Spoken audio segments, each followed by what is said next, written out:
We do a lot of Mario videos here at Game Domain, but this one is much darker than usual. How did Mario end up in a creepypasta? And was he really the villain this whole time? Make yourself comfortable and listen if you dare. Our story begins on December 28th, 2010. A mysterious man named Adam starts a thread on a Super Mario World hacking forum. This very post is what started this whole creepypasta and changed how people think about Mario forever. He prefaced his post with the following: "This is a true story and sums up my thoughts as I was playing this, and I had no idea I was about to be bullshitted the way I was when I played this, and I can say it is by far the creepiest hack I've played. If you were on IRC, you would have heard me talking about it as well. But anyways, it's late at night, and I don't have a lot of time, and I need to get to sleep. So this is all I have time for." Then, his story begins. Bored out of his mind on an ordinary December night, Adam decided to browse the Hacks Waiting to be Moderated section of the Super Mario World forum. There were around 33 hacks, none of which Adam took too seriously. In fact, he found the poor quality of the hacks to be quite funny. He even decided to show a few friends how bad some of the hacks were, and they all shared a laugh about it. It was all fun and games, until Adam stumbled upon one hack that was different from the rest. The hack was very boldly titled Mario, in all capital letters, and the hack held this very ominous aura to it. To start, the description felt like some Japanese developer trying to translate and summarize the story in English, or so Adam says. The actual hack description read like this: "As you play the role of Super Mario Plumber, verify that you are beautiful Purinsetsu Totsutoru again. Bowser kidnapped the evil king. It is your job to save her. This hack includes 6 levels of very long." At first, Adam dismissed the whole ordeal as some oddball's attempt at pretending to be Japanese and releasing a hack with some minor changes here and there. However, curiosity got the best of him, and our hero found himself downloading the hack. What could possibly go wrong? Opening the hack presented Adam with 2 files, one called 3007014.txt, 27 kilobytes in size, and the IPS file to modify an original version of the game, with a hack simply titled Mario. Curiosity struck again, and Adam tried opening the text file in Notepad, only to be met with a bunch of gibberish. When he looked at the top of the file, however, he could see a small amount of English within all the gibberish. Yoya Jafif HHYB. One find me, find me, find me, find me, find me, find me, you see. This discovery only served to slightly disturb Adam. If anything, it only made him more curious as to what this hack was all about. And so he snatched a clean ROM of Super Mario World and patched the IPS file to it. Adam then opened up his emulator, ZSNES, and started the game. The first thing he noticed was the header. It seemed that the creator took the time to change the header from Super Mario World to once again only Mario. This gave Adam some hope, as it would mean that the creator of this hack was much more competent than he initially thought, and with that he finally reached the title screen. Other than changing the title to once more only Mario, Adam noticed another change on Mario's sprite. What was once sort of violet-red overalls were now gray, with a slight tint of red. Even his pants seemed more gray than usual. Adam found this odd, yet he could only wonder why the creator decided to make such a seemingly dull change to Mario's color palette. Yet, he continued on, and created a new save file for himself. As in the original game, he was treated to a short plot summary of the game. Nothing seemed out of the ordinary except for one little, but key detail. The antagonist of the game wasn't said to be Bowser, but instead, Mario? The slight change signaled to Adam that something about this ROM hack was weird, as despite his 2 years of browsing the forum, this is the first time he'd seen anything like this. This wasn't a normal game. In the overworld, everything looked like it normally does. Same music, same level paths, but the names of the levels were different.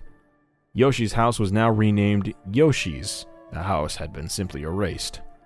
This kinda reassured Adam. He thought that maybe this was the extent of the changes the hack brought, and honestly felt a little disappointed.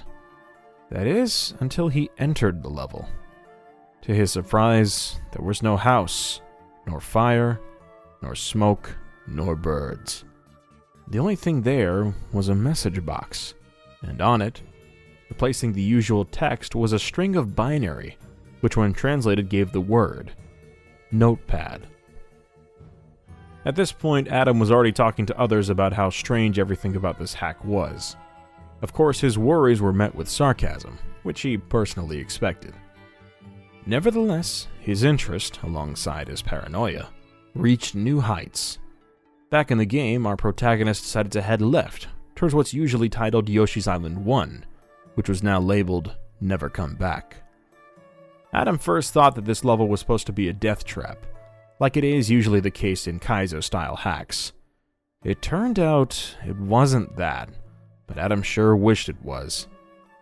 As soon as he entered, Adam's ears were subjected to the car clown sound that Bowser's vehicle makes after you defeat him in the regular game, except way, way louder. After regaining his composure, Adam took the time to analyze the level. 2 things were missing, a little Koopa and a bonsai bill. The dragon coin was still there, but he couldn't collect it. Where the bonsai bill used to be was instead a used brown block, as if to imply that someone had been here before. Could it have been Mario? If it was, what did he do? Such thoughts continued to occupy Adam's mind as he continued the level. There was nothing left on it. All the boxes were brown, there were no enemies, and Adam couldn't go down any pipes. The only thing present were the dragon coins that were still not collectible. Eventually, Adam ran into a message box. As expected, the message was edited, and read the following. Point of advice, I hate you. Adam was more and more convinced that Mario had done something bad that had incurred the wrath of the other inhabitants of this world. There was another message box, but that one only had point of advice written on it. Nothing else. Freaked out, our player left the level. He wanted to be as far away from this place as possible. Adam continued playing the game until he reached the Yellow Switch Palace. That's when he noticed that there was no landmass except for Yoshi's Island. Everything else was gone. Due to this, our anxious and tired hero thought that after going through the palace, this nightmare would be finally over. As it turns out, however, Yoshi's Island 2 had been edited. Oh joy, Adam thought. Upon entering the level, Adam took notice that its name had been changed to Yoshi's House, the place that you would normally start the game at. Another change is that the level's background had been edited to look like the one in Yoshi's Island 3, a greenish tan covering the whole environment. Adam ventured through the level and reached the question mark box that Yoshi had been imprisoned in. Upon freeing him, this message popped up. Hooray! Thank you for rescuing me. My name is Yoshi. On my way back to rescue my friends, Mario trapped me in that egg. Not too far. Another message box read, but is there anything I can do to change your mind? Who was this addressed to? Mario? Was this something Yoshi said to him? Or was it actually directed at Adam? If such is the case, why?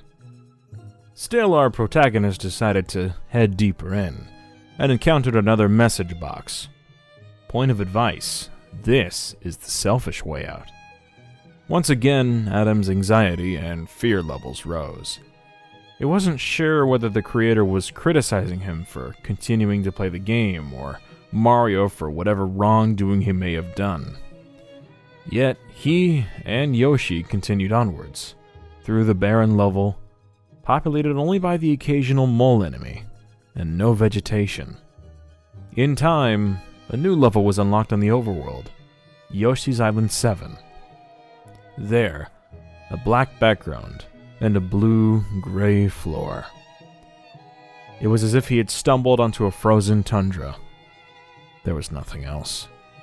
Adam made his way through the level and reached the goal, without encountering anything in this lifeless area. His next destination was Yoshi Island 4, now titled Leave Now. Before proceeding, Adam checked into the forum. He had been posting his findings since he started, but at this point nobody was replying to him. He was alone. Yet, he took his courage and entered the level. The only difference he saw was that there was no water underneath, meaning that if he wanted to avoid falling into a pit, he would have to sacrifice Yoshi. As always, there were no enemies. Adam also discovered that he could simply walk across the air, making sacrificing the dinosaur unnecessary. At this point, he could feel that keeping him alive was of utmost importance. He entered the exit pipe and found himself on another level. This one didn't feature any changes, except for the message box, which held a most confusing note. You get if you cut the at the end. If you collect, you can. Adam couldn't make heads or tails of what the message was trying to convey. Confused, exhausted, and still on high alert, Adam unlocked the first castle of the game, Number 1, Iggy's Castle, now known as Number 1, Go Back.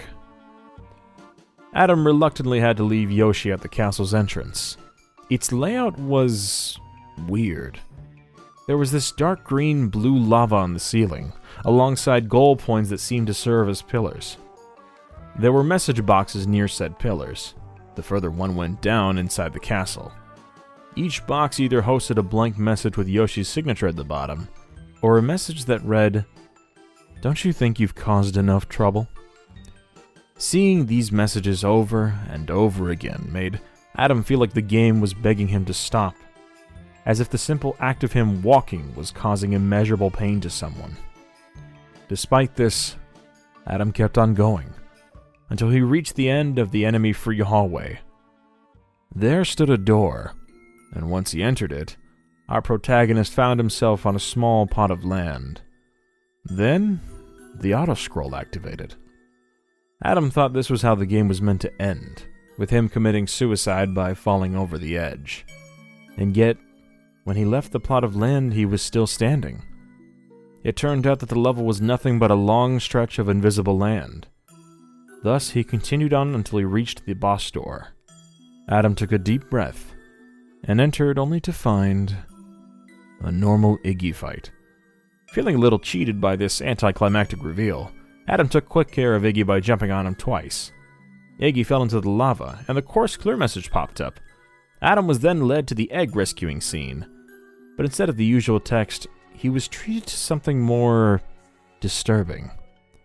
Victim number 1, eyeballs were unable to be found. The victim was found lying on her carpet. Causes of death unknown. Hand marks with unidentifiable fingerprints were found all over the corpse. Adam was outraged upon hearing about this. Questions about who the victim was, who did it, why were her eyes gouged out, swarmed his head as he tried to comprehend just what the creator was trying to say. After this scene, Adam found himself on an empty map, with one level. Donut Plane 1. Upon entering, 2 messages showed up. There's no way out, and fly away. 2 contradicting notes. After more questioning, Adam decided to head right only to be stopped by an invisible wall. He tried again, but this time heard the pipe sound, with Mario doing the related animation, but there was none to be found. Adam was teleported to a place with a black background and a floor of stone. Small doors were scrambled all over, but due to having received a mushroom upon entering the area, he couldn't enter any of them. He proceeded until he hit a dead end. He turned right and was able to go through the wall as if it was a pipe. The final room of the game only had a pit and a wall. With nothing else to do, Adam jumped, but found that the bottom of the pit was solid. He searched around and found another invisible pipe. Mario once again did the pipe animation. Heading downwards, Adam expected another level, but to his surprise, there wasn't. In fact, there was nothing. Just a black screen. He couldn't continue, pause, exit, or move. Mario was dead. Adam believed that the whole hack was meant as sort of an atonement for Mario, who was thrust into a hell that looked like Yoshi's Island.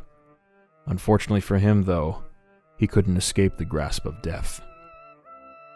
Aftermath. This hack was the first of its kind to ever be posted on SMWC. As such, it gained a lot of attention, even from the site's founder and administrator, Kieran. After some fiddling around, he managed to convert the text file into an admittedly pretty creepy JPEG. The novelty eventually wore off, and the hack was removed from the forum's database, but it still holds the legacy of being the first of its kind. A creepypasta hack. And thus, our story for tonight is over. How was it? Did you enjoy yourself? I hope you did.